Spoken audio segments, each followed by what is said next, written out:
পরে ইনশাআল্লাহ সুযোগ আল্লাহ পাক রব্বুল আলামিন রাতের মাধ্যমে দিনকে ঢেকে দেন, দিনকে আবৃত করে দেন। রাতের পরে দিন আসে কি আসে না? আবার দিনের পর রাত আসে কি আসে না? এই যে দিনটাকে অন্ধকার দিয়ে আবৃত করে দেন কে? দিনের আলোটাকে অন্ধকার দিয়ে ঢেকে দেন কে?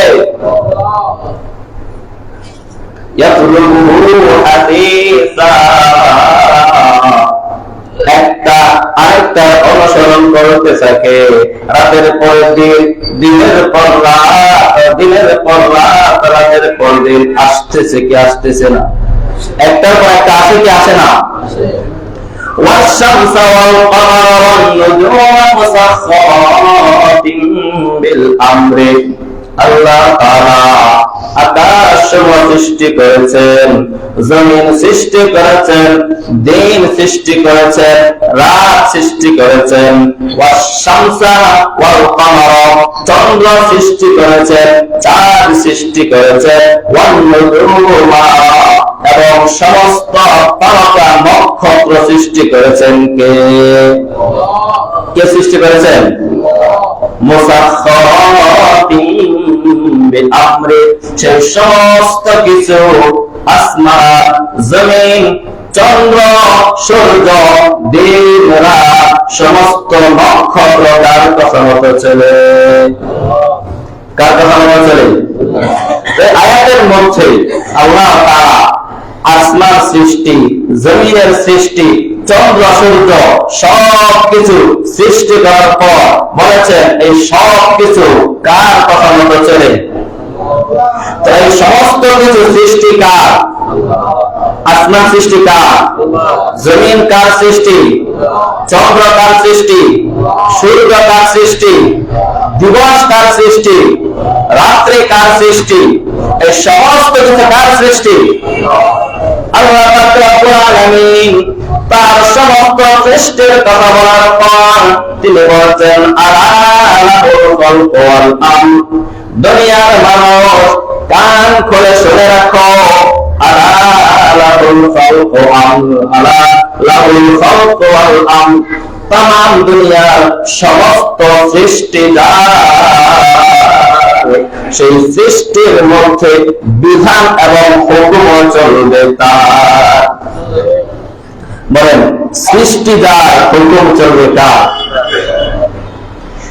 সমস্ত কিছুর মালিকানা, সমস্ত কিছুর একক ক্ষমতা যে সত্তার হাতে, তাহলে সেই সমস্ত কিছু যে বিচার হবে, তার যে আইন হবে, বিধান হবে, সেটা কার মাধ্যমে হবে? আল্লাহ পাক রব্বুল আলামিন বলেন আলা লাহুল খালকু ওয়াল আমর সমস্ত কিছু সৃষ্টি যার, ক্ষমতা এবং বিধান চলবে কার? এটা আমি বলছি।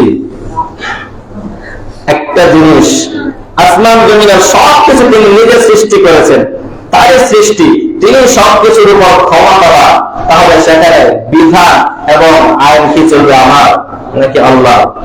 কার চলবে? তো বলছিলাম ইসলামী রাষ্ট্রনীতির মৌলিক নীতিমালার মধ্যে সর্বপ্রথম থাকতে হলো একাত্মবাদে বিশ্বাসী, দ্বিতীয় নাম্বার থাকতে হবে সার্বভৌমত্বের মালিককে, সর্বময় ক্ষমতার অধিকারীকে আল্লাহ। তিন নাম্বার মূলনীতি হলো বিধান চলবে কার? আইন চলবে কার? এটা আমি বলেছি, এটা আমার কথা? সবাই কথা বলে না। বিধান চলবে আল্লাহ, এটা আমার কথা? আল্লাহ পাক রব্বুল আলামিন বলেন ইন হুকমু ইল্লা লিল্লাহ तमाम दुनिया समस्त কিছু সৃষ্টি করেছেন যিনি, আসমান সৃষ্টি করেছেন যিনি, জমিন সৃষ্টি করেছেন যিনি, চন্দ্র, সূর্য, পাহাড়, পর্বত, নক্ষত্র সৃষ্টি করেছেন যিনি, বিধান দিলেন কে? বিধান দিলেন কে? আল্লাহ তাআলা। এটা হলো ইসলামী রাষ্ট্রের মৌলিক নীতিমালার মধ্যে তৃতীয় নাম্বার বিধান চলবে একমাত্র কার? আল্লাহ তাআলা।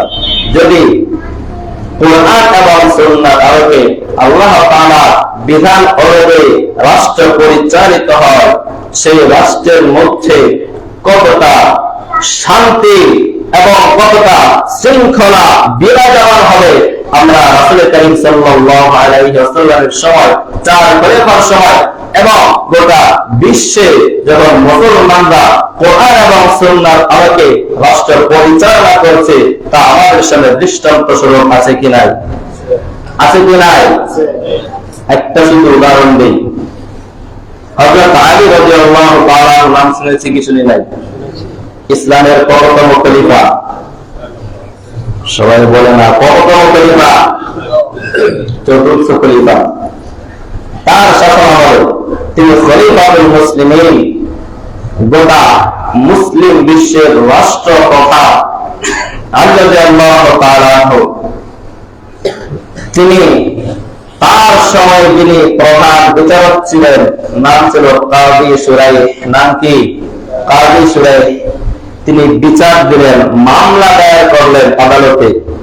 মামলা হলো, তার একটা ঢাল ছিল, যুদ্ধে ঢাল ব্যবহার করে কি করে না? সবাই কথা বলে না, ঢালকে আমরা চিনি। যুদ্ধের মধ্যে ঢাল ব্যবহার করা হয় না, শত্রু আঘাত থেকে নিজেকে রক্ষা করার জন্য। একটা ঢাল হারিয়ে গেছে, সেই ঢাল পাওয়া গেছে এক ইহুদির হাতে। কার হাতে? এক ইহুদির হাতে ঢাল পাওয়া গেছে। তার যদি আল্লাহ তাআলা, তিনি রাষ্ট্রপ্রধান, তিনি আদালতে বিচার দায়ের করলেন, মামলা দায়ের করলেন, অমুকের হাতে আমার ঢাল পাওয়া গেছে, সে ব্যাপারে যেন পদক্ষেপ নেওয়া হয়, বিচার করা হয়। ডাকা হলো, ইহুদিকেও ডাকা হলো, আলীকেও ডাকা হলো আদালতে। যিনি প্রধান বিচারক, বিচারপতি কাজী শুরাইহ, তিনি আলীকে বলেন, আমিরুল মুমিনিন, খলিফাতুল মুসলিমিন, আপনি তো রাষ্ট্রপ্রধান। স্বাভাবিক মূলনীতি হলো ইসলামের আল বাইয়িনাতু আলাল মুদ্দাঈ ওয়াল ইয়ামিনু আলা মান আনকারা। যখন বিচার মীমাংসার ক্ষেত্রে যিনি বাদী, সে তার পক্ষে দলিল প্রমাণ সাক্ষী পেশ করতে হবে। যদি সে দলিল প্রমাণ বা সাক্ষ্য পেশ করতে না পারে, তাহলে যিনি বিবাদী, তার পক্ষে রায় চলে যাবে। বাস্তবতা যা হোক, তার দলিল প্রমাণ পেশ করতে হবে। আলীকে বললেন, আমিরুল মুমিনিন, আপনি তো মিথ্যা কথা বলতে পারেন না, আপনার কথা মিথ্যা হবে না জানি, কিন্তু শরীয়তের মূলনীতি রাসূলুল্লাহ সাল্লাল্লাহু আলাইহি ওয়াসাল্লাম মূলনীতি দিয়েছেন, যিনি বাদী হবে তিনি সাক্ষ্য প্রমাণ পেশ করতে হবে। আপনি সাক্ষী পেশ করেন। তিনি সাক্ষী নিয়ে আসলেন তার ছেলে হাসানকে। হাসান রাদিয়াল্লাহু তাআলা আনহু। কাকে সাক্ষী নিয়ে আসলেন? হাসান রাদিয়াল্লাহু তাআলা আনহু বাবা যে ঢাল যুদ্ধে ব্যবহার করতো, সেটা চিনবেন কি চিনবেন না? সবাই কথা বলেন না, চিনবেন কি চিনবেন না? স্বাভাবিক চিনবেন। তো হাসান রাদিয়াল্লাহু তাআলা আনহুকে যখন সাক্ষ্য হিসেবে পেশ করা হলো, তখন আরেক মূলনীতি সামনে আসলো। হাদিসের আলোকে রাসূল যে মূলনীতি দিয়ে গেছে, যদি কোন বাদীর পক্ষে তার নিকটাত্মীয়, যেমন বাবার জন্য ছেলে সাক্ষ্য দেয় অথবা ছেলের জন্য বাবা সাক্ষ্য দেয়, সেই সাক্ষ্য শরীয়তে গ্রহণযোগ্য নয়।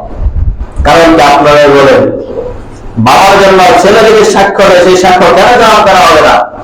বাবা যে কোনো ভাবে ছেলের পক্ষপাতী হতে পারে কি পারে না? কথা বলে না, হতে পারে কি পারে না? এজন্য শরীয়তের মধ্যে এমন মূলনীতি দাঁড় করা হয়েছে, কোনোভাবে যেন বিচারের ক্ষেত্রে, সাক্ষী দেওয়ার ক্ষেত্রে, সাক্ষ্য দেওয়ার ক্ষেত্রে যেন পক্ষপাতী হতে না পারে। এজন্য শরীয়তে পক্ষপাত হতে পারে সে রাস্তায় চিরতরে বন্ধ করে দেওয়া হয়েছে। এবার কাজী শুরাইহ আলীকে বলছেন, আলী খলিফাতুল মুসলিমিন, আপনি যে এই সাক্ষী উপস্থাপন করছেন, সেই সাক্ষী তো শরীয়তে গ্রহণযোগ্য নয়। কথা বলছে কার সাথে? একজন বিচারপতি কথা বলছে কার সাথে? রাষ্ট্রপ্রধানকে বলছে আপনার সাক্ষ্য গ্রহণযোগ্য নয়। অন্য কোন গ্রহণযোগ্য সাক্ষী যদি আপনার থাকে তাহলে পেশ করুন। আলী রাদিয়াল্লাহু তাআলা আর কোন সাক্ষী খুঁজে পেলেন না।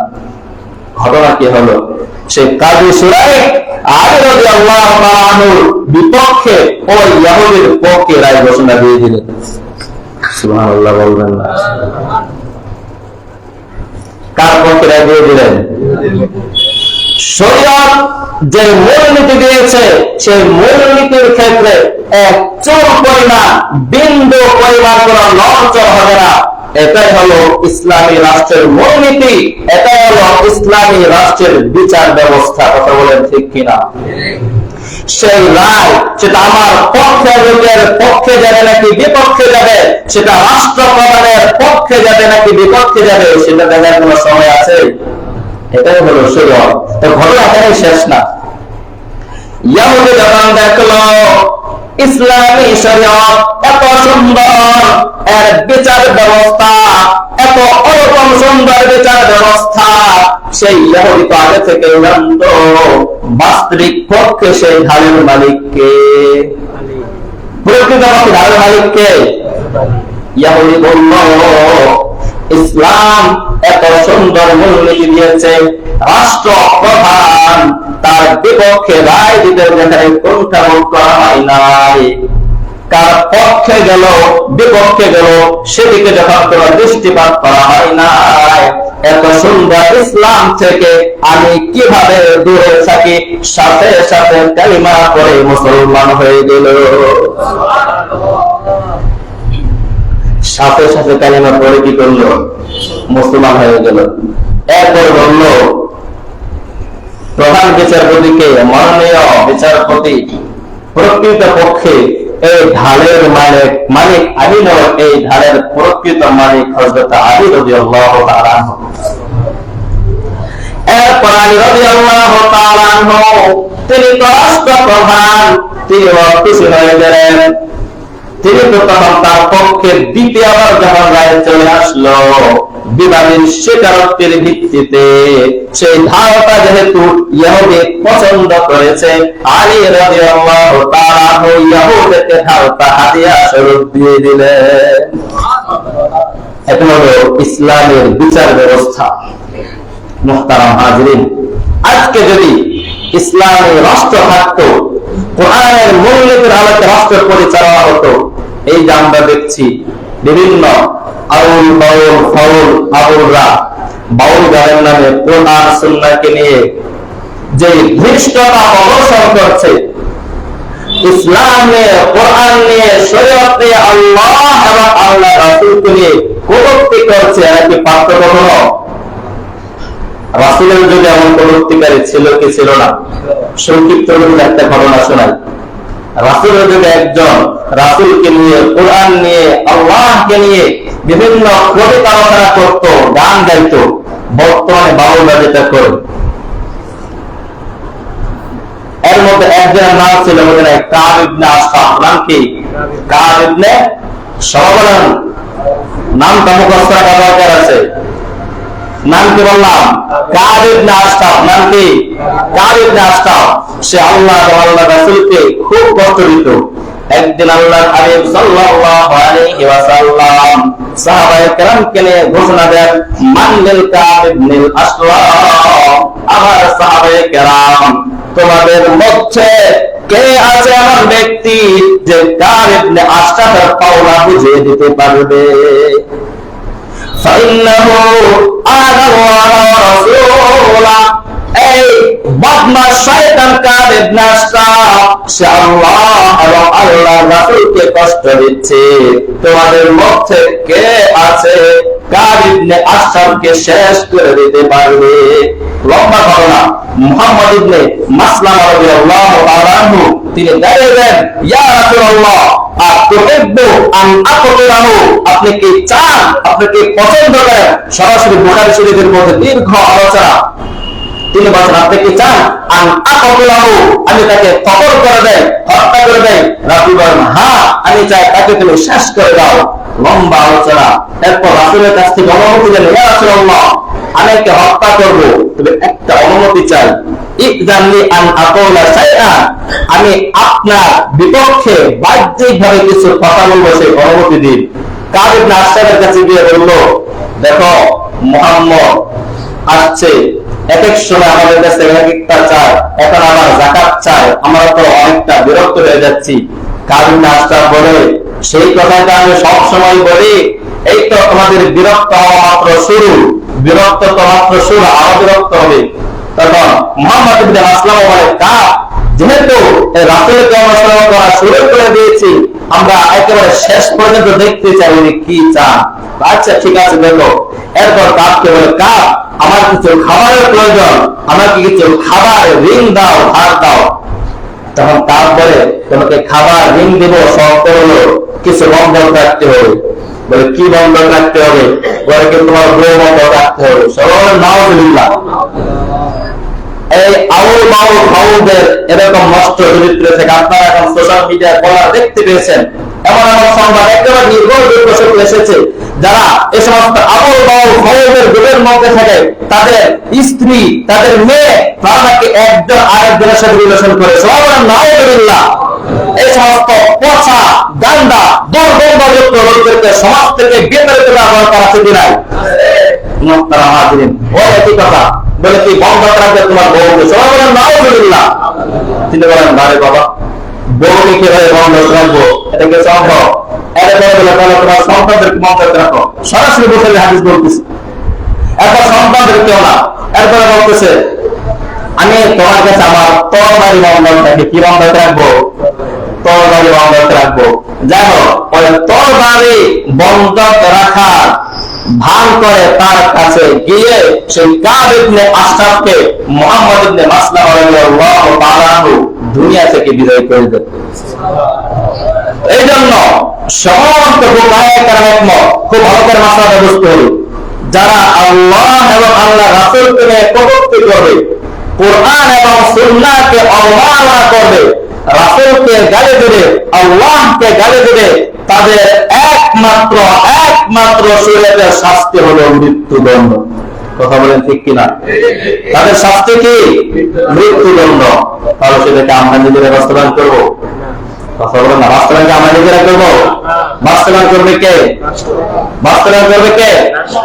তো সাহাবায়ে কেরামের সময় রাসূলের অনুমতি নিয়ে, মানে রাষ্ট্র প্রধান রাসূলের অনুমতি নিয়ে সেটা বাস্তবায়ন করা হয়েছিল। এই জন্য আমরা আইন নিজেদের হাতে তুলে দেব না।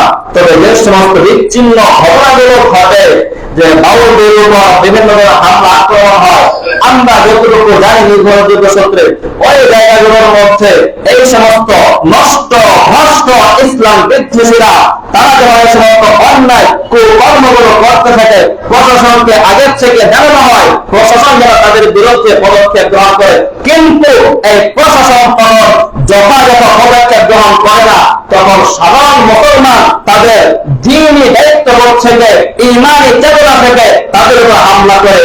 সুতরাং এখানে মূল দায় তাদের উপর যায়, সাধারণ মানুষের উপর নাকি প্রশাসনের উপর? সবাই কথা বলে, কারবার দায় যাবে?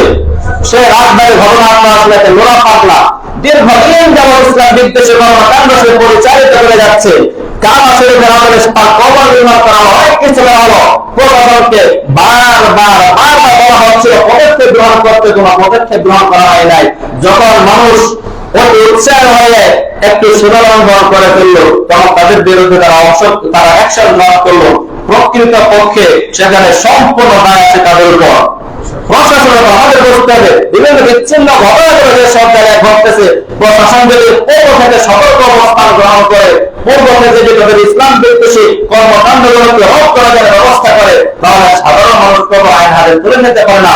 এই জন্য আমি প্রশাসনকে বলবো, আপনারা দায়িত্বশীল জায়গা থেকে দায়িত্বশীলতার সাথে বিষয়গুলোকে ব্যবস্থা গ্রহণ করবেন, যারা ইসলামের বিরুদ্ধে, কোরআনের বিরুদ্ধে, হাদিসের বিরুদ্ধে, ইসলামের শরীয়ত, আল্লাহ এবং আল্লাহ রাসূলকে নিয়ে কটূক্তি করবে।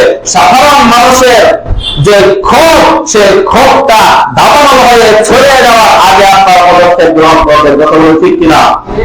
এই জন্য মুহতারাম হাজিরিন, আমাদের বুঝতে হবে, এমন ব্যক্তি যে ইসলামকে নিয়ে কটূক্তি করে, অবমাননা করে, সেগুলো তওবা করে, শুধুমাত্র হানাফি মাযহাবের সুযোগ আছে, সেগুলো পরিপূর্ণরূপে তওবা করে একেবারে ফিরে আসে, তাহলে হয়তো তাকে মাফ করা হবে। কিন্তু অন্য কোনো মাঝে তার তওবা করা গ্রহণযোগ্য নয়, তার একমাত্র শাস্তি হলো হত্যা করা। তাহলে কত বড় ভয়াবহ করা! তার সংস্কৃতির নামে, বাউল গানের নামে কোরআন এবং সুন্নাহকে অবমাননা করা যাচ্ছে, আর মুসলমান মুখের মধ্যে পুরো এতে বসে থাকবে, তাকে হতে পারে? এই জন্য আমাদের প্রতিবাদ করতে হবে, আমাদেরকে এই সরকারকে, প্রশাসনকে চাপ দিতে হবে যেন তারা এর বিরুদ্ধে কোন ব্যবস্থা গ্রহণ করেন। আল্লাহ পাক রব্বুল আলামিন আমাদেরকে বিষয়গুলো বোঝা, আমল করার তৌফিক দান করুন। ওয়া আলহামদুলিল্লাহি রাব্বিল আলামিন।